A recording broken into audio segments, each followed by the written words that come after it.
ತೋರಿಸ್ತೀನಿ. ಗಾಡಿ ಹೆಂಗೆ ನುಗ್ಗುತ್ತಂತ ಮಾತ್ರ ನೋಡಿ ಫಸ್ಟ್ ಗೇರಲ್ಲಿ.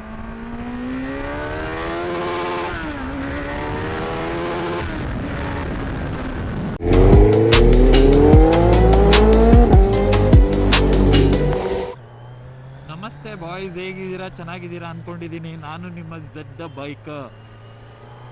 ಇವತ್ತು ಒಂದು ಶಾರ್ಟ್ ಸ್ಪಿನ್ಗೆ ಹೊರಟಿದ್ದೀನಿ.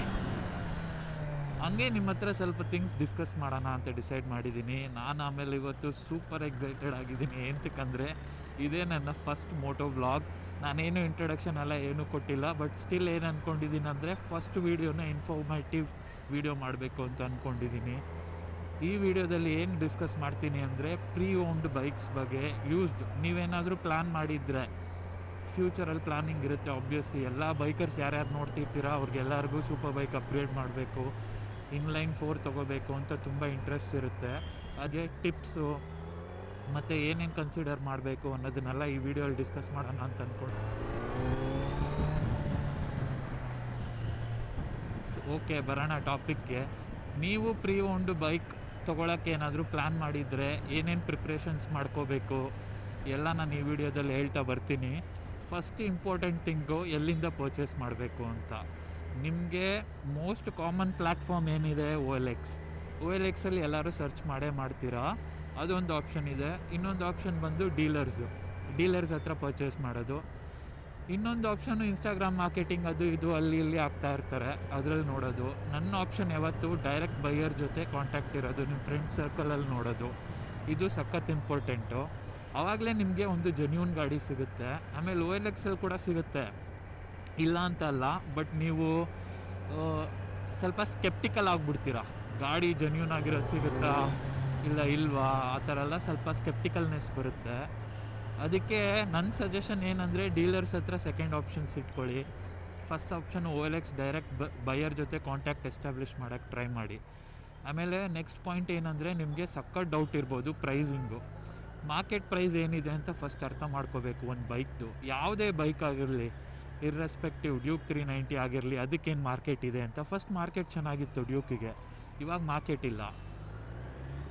Z900ಗೆ ಹೆವಿ ಮಾರ್ಕೆಟ್ ಇದೆ, ಯಾಕಂದರೆ this is the most affordable inline 4. ಆಮೇಲೆ ಬೆನೆಲಿ 600 ಇದೆ, ಬಟ್ ಅದಕ್ಕೆ ಮಾರ್ಕೆಟ್ ಇಲ್ಲ. ಏನಂತಕ್ಕಂದರೆ ಅದ್ರದ್ದು ಸರ್ವಿಸ್ ರೀಚು ಅದೆಲ್ಲ ಇಲ್ಲವೇ ಇಲ್ಲ. ಸೊ ನೀವು ಮಾರ್ಕೆಟ್ ಪ್ರೈಸ್ ಅರ್ಥ ಮಾಡ್ಕೋಬೇಕಂದ್ರೆ you should get down and work.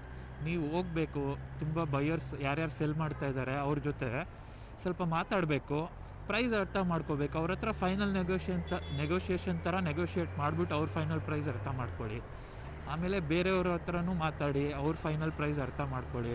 ಆಮೇಲೆ ಆರೆಂಜ್ ಬುಕ್ ವ್ಯಾಲ್ಯೂ ಅಂತ ಇರುತ್ತೆ, ಅದನ್ನೊಂದು ಸತಿನೂ ಚೆಕ್ ಮಾಡಿ ನೋಡಿ. ಅದರಲ್ಲಿ ಸ್ವಲ್ಪ ಮಾರ್ಕೆಟ್ ಪ್ರೈಸ್ ನಿಮಗೆ ಒಂದು ಅಂಡರ್ಸ್ಟ್ಯಾಂಡಿಂಗ್ ಬರುತ್ತೆ. ಆಮೇಲೆ ಇನ್ನೊಂದು ಏನಂದರೆ ಇಂಪಾರ್ಟೆಂಟು, ಗಾಡಿಯಲ್ಲಿ ಮ್ಯಾನುಫ್ಯಾಕ್ಚರಿಂಗ್ ಇಯರು ಮತ್ತು ನಂಬರ್ ಆಫ್ ಓನರ್ಸ್ ಸಖತ್ ಇಂಪಾರ್ಟೆಂಟ್ ಆಗುತ್ತೆ.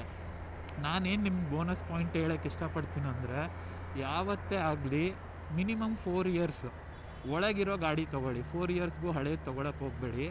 ಆಮೇಲೆ ಓನರ್ಸು ಅಷ್ಟೇ, ತುಂಬ ಓನರ್ಸ್ ಚೇಂಜ್ ಆಗಿದ್ದರೆ ತೊಗೊಳಕ್ಕೆ ಹೋಗಬೇಡಿ. ಮಿನಿಮಮ್ 1 or 2, ಮ್ಯಾಕ್ಸ್ ಅಂದರೆ ಮ್ಯಾಕ್ಸು 3. ಆಮೇಲೆ ನಿಮ್ಗೇನಂದರೆ ಸೂಪರ್ ಬೈಕ್ಸಲ್ಲಿ ಗೋಸ್ಟ್ ಓನರ್ಗಳು ಜಾಸ್ತಿ, ನೇಮ್ ಟ್ರಾನ್ಸ್ಫರ್ ಮಾಡ್ಕೊಳ್ಳಲ್ಲ, ಹಂಗೆ ಹೊಡೆದಾಡ್ತಿರ್ತಾರೆ ಗಾಡಿನ. ಅದಕ್ಕೆ ನೀವು ಎಕ್ಸ್ಟ್ರೀಮ್ ಕೇರ್ಫುಲ್ ಆಗಿರಬೇಕು. ಪರ್ಟಿಕ್ಯುಲರಾಗಿ ಏನಾದರೂ Z900 ನೋಡ್ತಾ ಇದ್ದರೆ ಡೀಲರ್ಸ್ ಅಂತೂ ಮಿನಿಮಮ್ 1 ಲಕ್ಷ 2 ಲಕ್ಷ ಪ್ರಾಫಿಟ್ ಹೊಡೆಯೋಕ್ಕೆ ನೋಡ್ತಿರ್ತಾರೆ. 2017 ಮಾಡಲು 18 ಮಾಡಲೆಲ್ಲ ನಿಮ್ಗೆ 7 ಲಕ್ಷಕ್ಕೆ 7.5 ಲಕ್ಷಕ್ಕೆ ಕೇಳ್ತಾ ಇರ್ತಾರೆ. ಅದು ಓಡೋ ಒಂದು 25,000 ಕಿಲೋಮೀಟರ್ಸ್ ಆಗಿಬಿಟ್ಟಿರುತ್ತೆ. ಓನರ್ಸ್ ಎಲ್ಲ 2-3 ಆಗಿಬಿಟ್ಟಿರ್ತಾರೆ. ಅದಕ್ಕೆ ನೀವು ಸಖತ್ತು ಕಾಶಿಯಸ್ ಆಗಿ ಪ್ರೈಸಿಂಗ್ ಮಾಡಬೇಕು. ಆಮೇಲೆ ಇನ್ನೊಂದು ಏನಂದರೆ ವೇರ್ ಆ್ಯಂಡ್ ಟೇರ್ ನೋಡಬೇಕು. ಫಾರ್ ಎಕ್ಸಾಂಪಲು ನಿಮಗೆ ಇದ್ರದ್ದು wear and tyre service cost ಬಂದ್ಬಿಟ್ಟು ಸಖತ್ ಅಂದರೆ ಸಖತ್ ಎಕ್ಸ್ಪೆನ್ಸಿವ್ ಇರುತ್ತೆ. ಎಸ್ಪೆಷಲಿ ಈ ಟೈರ್ಸ್ ಆಗಲಿ, ಡುಕಾಟಿಗೂ ಇದೇ ಟೈರ್ಸ್ ಬರುತ್ತೆ, 10R, ಬುಜ, ಯಾವುದಾದ್ರೂ ಬೈಕ್ ಆಗಲಿ ಸೇಮ್ ಟೈರ್ಸು. ಈ ಗಾಡಿಯಲ್ಲಿ ಯಾವ ಟೈರ್ಸ್ ಹಾಕಿದ್ದೀನಿ ಅಂತ ಮುಂದೆ ಸ್ಟಾಪ್ ಮಾಡಿಬಿಟ್ಟು ಇನ್ ಡೀಟೇಲ್ ಹೇಳ್ತೀನಲ್ಲ, ಆವಾಗ ತೋರಿಸ್ತೀನಿ ಯಾವ ಟೈರ್ಸ್ ಇದೆ ಅಂತ. ಅಪ್ರಾಕ್ಸಿಮೇಟ್ ನಿಮಗೆ 50,000 to 60,000 ಜಸ್ಟ್ ಟೈರ್ಸ್ಗೆ ಬರುತ್ತೆ. ಆಮೇಲೆ ನೀವು ಜಸ್ಟ್ ಎಷ್ಟು 8,000 to 10,000 ಕಿಲೋಮೀಟರ್ಸ್ಗೆ ನೀವು ಟೈರ್ಸ್ ಚೇಂಜ್ ಮಾಡಬೇಕು. ಆಮೇಲೆ ಬ್ರೇಕ್ ಪ್ಯಾಡ್ಸ್ ಕೂಡ ಅಷ್ಟೇ ತುಂಬ ಎಕ್ಸ್ಪೆನ್ಸಿವ್, ಅರೌಂಡ್ 12,000 ಬರುತ್ತೆ ನಿಮಗೆ ಫ್ರಂಟ್ ಆ್ಯಂಡ್ ಬ್ಯಾಕು. ಸೊ ಈ ಥರ ವೇರ್ ಆ್ಯಂಡ್ ಟೇರ್ ಎಲ್ಲ ನೋಡಿಬಿಟ್ಟು ತೊಗೋಬೇಕು ನೀವು ತೊಗೊಳಕ್ಕೆ ಮುಂಚೆ. ಗಾಡಿ ಯಾವುದಾದ್ರೂ ಫೈನಲ್ ಮಾಡ್ತಾ ಇದ್ದೀರಾ, ವೇರ್ ಆ್ಯಂಡ್ ಟೇರ್ ನೋಡಬೇಕು, ಈ ಥರದ್ದೆಲ್ಲ ಥಿಂಗ್ಸ್ ಇರುತ್ತೆ. ಇನ್ನು ಗಾಡಿಯಲ್ಲಿ ಎಲ್ಲಾದರೂ ಮುಂದೆ ಒಂದು ಜಾಗ ಇದೆ, ಅಲ್ಲಿ ಹಾಕ್ಬಿಟ್ಟು ಇನ್ ಡೀಟೇಲಾಗಿ ಫಿಸಿಕಲಾಗಿ ಏನೇನು ಬೈಕಲ್ಲಿ ನೋಡಬೇಕು ಅನ್ನೋದೆಲ್ಲ ನಾನು ನಿಮ್ಗೆ ತೋರಿಸ್ಕೊಡ್ತೀನಿ. ಇದು ನನ್ನ 7th ಬೈಕು. ನಾನು ಹೊಸ ಬೈಕ್ ತೊಗೊಳ್ಳೋದು ತುಂಬ ಲಾಂಗ್ ಏನಾದರೂ ಇಟ್ಕೋತೀನಿ ಅಂದರೆ ಮಾತ್ರ. ನಾನು ಸ್ಕೂಟಿ ಮತ್ತು ಒಂದು MT-15, ಒಂದು ರಾಯಲ್ ಎನ್ಫೀಲ್ಡು, ಈ 3 ಮಾತ್ರನೇ ಹೊಸ ತೊಗೊಂಡಿರೋದು. ಬೇರೆ ಎಲ್ಲ ಗಾಡಿನೂ ನಾನು ಯೂಸ್ಡೇ ತೊಗೊಂಡಿರೋದು.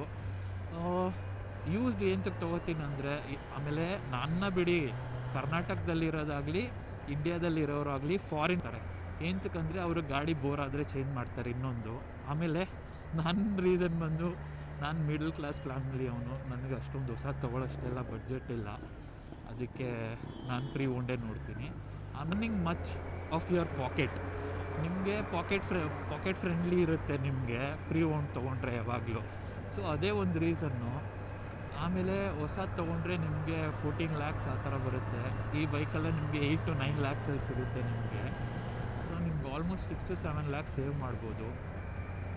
ಏನಂದರೆ ವೆರಿ ಇಂಪಾರ್ಟೆಂಟು, ವೆಹಿಕಲ್ದು ಸರ್ವಿಸ್ ಹಿಸ್ಟ್ರಿ. ಈ ಪಾಯಿಂಟ್ ಮಾತ್ರ ನೀವು ಮಿಸ್ ಮಾಡೋಂಗೇ ಇಲ್ಲ. ಗಾಡಿನ ನೀವು ಬ್ಲೈಂಡಾಗಿ ತೊಗೋಬೋದು. ಹಿಂಗೆ ಬ್ಲೈಂಡಾಗಿ ಕಣ್ಣು ಮುಚ್ಕೊಂಡು ತೊಗೋಬೇಕು. In case if the person is having proper clean history of the bike. ನಾನು ಯಾವುದೇ ಗಾಡಿ ನೋಡೋಕ್ಕೂ ಮುಂಚೆ ಫಸ್ಟ್ ನಾನು ಕೇಳೋದೆ ಪೇಪರ್ಸ್. ಗಾಡಿ ಪ್ರಾಪರಾಗಿ ಸರ್ವಿಸ್ ಆಗಿದೆ. ಏನಕ್ಕಂದರೆ ಏನಾದರೂ ಮೇಜರ್ ಇಶ್ಯೂ ಆಗಿದ್ದರೆ ಆಬ್ವಿಯಸ್ಲಿ ಅವ್ನಿಗೆ ಸರ್ವಿಸ್ ರೆಕಾರ್ಡ್ ಇದ್ದರೆ ಗೊತ್ತೇ ಆಗಿಬಿಡುತ್ತೆ. ಸೊ ಯಾವುದೇ ಗಾಡಿ ಎನ್ಕ್ವೈರ್ ಮಾಡೋಕ್ಕೆ ಮುಂಚೆ ಫಸ್ಟು ಸರ್ವಿಸ್ ರೆಕಾರ್ಡ್ ಇದೆಯಾ ನೋಡಿ. ಇಲ್ಲ ನಿಮ್ಮ ಫ್ರೆಂಡ್ಸ್ ಹತ್ರ ತೊಗೋತಿದ್ದೀರಾ ಅಂದರೆ ಗಾಡಿ ಬಗ್ಗೆ ತಿಳ್ಕೊಳ್ಳಿ, ಯಾವಾಗ ಸರ್ವಿಸ್ ಆಗಿದೆ ಏನು ಅಂತೆಲ್ಲ ನೋಡ್ಬಿಟ್ಟು ತಿಳ್ಕೊಳ್ಳಿ. ಆಮೇಲೆ ಇನ್ಶೂರೆನ್ಸು ನೀವು ಟ್ರ್ಯಾಕ್ ಮಾಡಲೇಬೇಕು, because you gonna invest something big. So ನೀವು ಇನ್ಶೂರೆನ್ಸ್ದು ಚೆಕ್ ಮಾಡಲೇಬೇಕು. ಬ್ಯಾಕ್ಗ್ರೌಂಡ್ ವೆರಿಫಿಕೇಷನ್ನು, ಏನಾದರೂ ಕ್ಲೈಮ್ ಆಗಿದೆಯಾ, ಏನಾದರೂ ಮೈನರ್ ಆಕ್ಸಿಡೆಂಟ್ ಆಗಿದ್ರೆ ಕೂಡ ಪರವಾಗಿಲ್ಲ, ಗಾಡಿ ತೊಗೋಬೋದು. ಬರೀ ಪ್ಯಾನಲ್ಸು ಅದು ಇದು ಏನಾದರೂ ಪ್ರಾಬ್ಲಮ್ ಆಗಿದ್ದರೆ ಮಾತ್ರ. ಮೇಜರ್ ಆಕ್ಸಿಡೆಂಟ್ ಆಗಿದ್ದರೆ ನಾನು ಸಜೆಸ್ಟ್ ಮಾಡಲ್ಲ, ಸ್ಕಿಪ್ ಮಾಡಿಬಿಟ್ಟು ವೆಯ್ಟ್ ಮಾಡಿ. ನನಗೆ ಗಾಡಿ ತೊಗೊಳಕ್ಕೆ ಆಲ್ಮೋಸ್ಟ್ 6 to 7 months ಆಗಿದೆ. ನನ್ನ ಫ್ರೆಂಡ್ಸು ಯಾರ್ಯಾರು ನೋಡ್ತಿರ್ತೀರ ಅವ್ರಿಗೆ ಗೊತ್ತಿರುತ್ತೆ, ಎಲ್ಲ ರೆಫರೆನ್ಸು ಯೂಸ್ ಮಾಡಿದ್ದೀನಿ. ಬಟ್ ನನಗೂ 6 months ಆಯಿತು. ಏನಕ್ಕಂದರೆ ನಾನೇನಾದರೂ ನನಗೆ ಸ್ಯಾಟಿಸ್ಫೈ ಆಗಿಲ್ಲ ಅಂದರೆ ನಾನು ಗಾಡಿ ತೊಗೊಳ್ಳೋದಿಲ್ಲ ಆ ಥರ. ಆಮೇಲೆ ಗಾಡಿ ತೊಗೊಂಬಿಟ್ಟು ನೀವು ಟೆಸ್ಟ್ ರೈಡ್ ಮಾಡಲೇಬೇಕು. ಏನಕ್ಕಂದರೆ ಟೆಸ್ಟ್ ರೈಡ್ ಮಾಡಿಲ್ಲ ಅಂದರೆ, ಫಾರ್ ಎಕ್ಸಾಂಪಲ್ ನೀವು ಗಾಡಿಗಳೆಲ್ಲ ರಿಪ್ ಮಾಡಬೇಕು ತೊಗೊಂಡಾಗ. ರಿಪ್ ಮಾಡಿದ್ರೇ ಗೊತ್ತಾಗೋದು. ಈ ಗೀಟೋನೆಲ್ಲ ತೊಗೊಂಡ್ರಿ ಅಂದ್ಕೊಳ್ಳಿ, ನೀವು ರಿಪ್ ಮಾಡಿದ್ರೆ ಇಂಜಿನ್ ಆಯಿಲ್ ಲೀಕ್ ಆಗಿಬಿಡುತ್ತೆ, ಕೂಲೆಂಟ್ ಲೀಕ್ ಆಗಿಬಿಡುತ್ತೆ. ಈವನ್ ಬೆನಿಲಿನೂ ಅದೇ ಪ್ರಾಬ್ಲಮ್ಮು. ಅದಕ್ಕೆ ಗಾಡಿ ತೊಗೊಂಬಿಟ್ಟು ಯಾವಾಗಲೂ ರಿಪ್ ಮಾಡಿಬಿಟ್ಟು ನೋಡಲೇಬೇಕು ನೀವು. ಆದರೆ ಒಂದು 1/2 hour ಆದರೂ ಓಡ್ಸೋಕ್ಕೆ ಟ್ರೈ ಮಾಡಿ. ಗಾಡಿಗೆ ಇವಾಗ ರೋಡ್ ಮೋಡಲ್ಲಿದೆ. ಸ್ಪೋರ್ಟ್ ಮೋಡಲ್ಲಿ ಹಾಕ್ಬಿಟ್ಟು ಪರ್ಫಾರ್ಮೆನ್ಸ್ ತೋರಿಸ್ತೀನಿ ನೋಡಿ ಹೆಂಗಿದೆ ಅಂತ. ನನ್ನ ಗಾಡೀಲೂ ಸ್ವಲ್ಪ ಇಶ್ಯೂಸ್ ಇತ್ತು, ಬಟ್ ನಾನು ರೆಕ್ಟಿಫೈ ಮಾಡಿಸ್ಕೊಂಡೆ. ಕವಾಸಕಿ ನಿಮಗೆ ಯಾವಾಗಲೂ ಸೇಫ್ ಇರುತ್ತೆ. ಹೋಗ್ತೀನಿ ಗಾಡಿ ಹೆಂಗೆ ನುಗ್ಗುತ್ತಂತ ಮಾತ್ರ ನೋಡಿ ಫಸ್ಟ್ ಗೇರಲ್ಲಿ.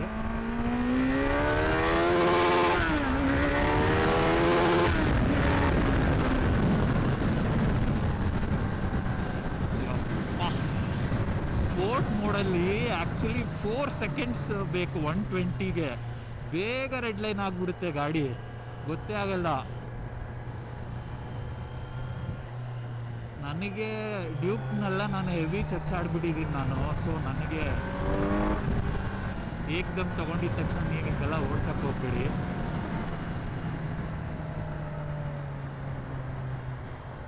ಶಾರ್ಟ್ ಗೇರಿಂಗು ಈ ಬೈಕು Z900. ಸೊ ಬೇಗ ರೆಡ್ ಲೈನ್ ಆಗಿಬಿಡುತ್ತೆ.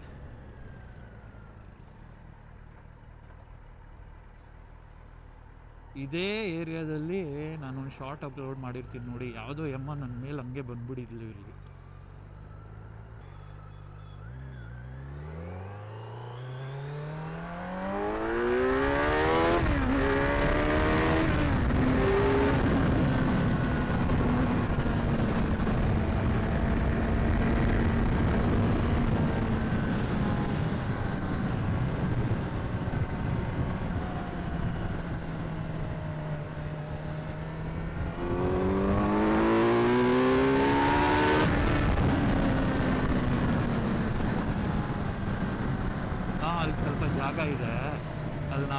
ಫಸ್ಟು ನನ್ನ ಗಾಡಿ ತೋರಿಸ್ತೀನಿ ಬನ್ನಿ, ಏನೇನೆಲ್ಲ ಚೆಕ್ ಮಾಡ್ಬೋದು ಅಂತ.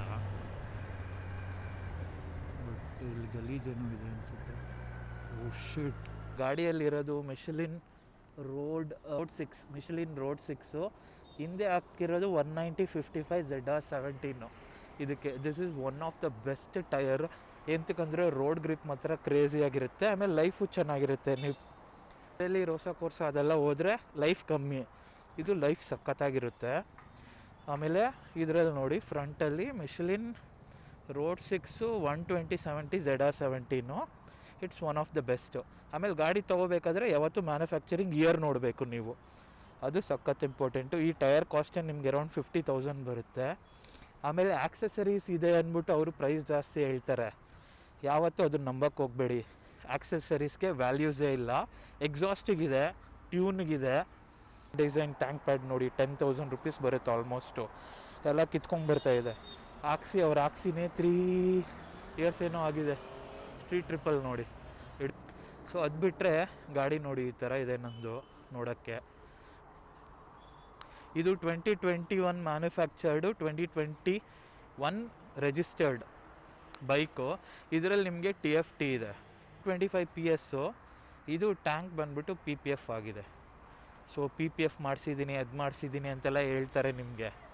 ಸೊ ಅಷ್ಟು ಪ್ರೈಸ್ ಆಗುತ್ತೆ ಅಂತ, ಅದೆಲ್ಲ ನೀವು ತಲೆ ಕೆಡಿಸ್ಕೊಳಕ್ಕೆ ಹೋಗಬೇಡಿ. ಎಲ್ಲ ಕಂಟೆಂಟ್ ಕ್ರಿಯೇಟರ್ಸ್ಗೆ ಸಪೋರ್ಟ್ ಮಾಡಿ, ಸಬ್ಸ್ಕ್ರೈಬ್ ಮಾಡಿ. ಇನ್ನೂ ನನ್ನ ಚಾನೆಲ್ ಸಬ್ಸ್ಕ್ರೈಬ್ ಮಾಡಿಲ್ಲ ಅಂದರೆ ಅದೇ ಥರ ಕಂಟೆಂಟ್ ಕ್ರಿಯೇಟ್ ಮಾಡ್ತೀನಿ. ಸಿಗೋಣ ನೆಕ್ಸ್ಟ್ ವೀಡಿಯೋದಲ್ಲಿ. ಟಾಟಾ, ಬಾಯ್ ಬಾಯ್, ಸಿ ಯು ಬ್ರೋಸ್.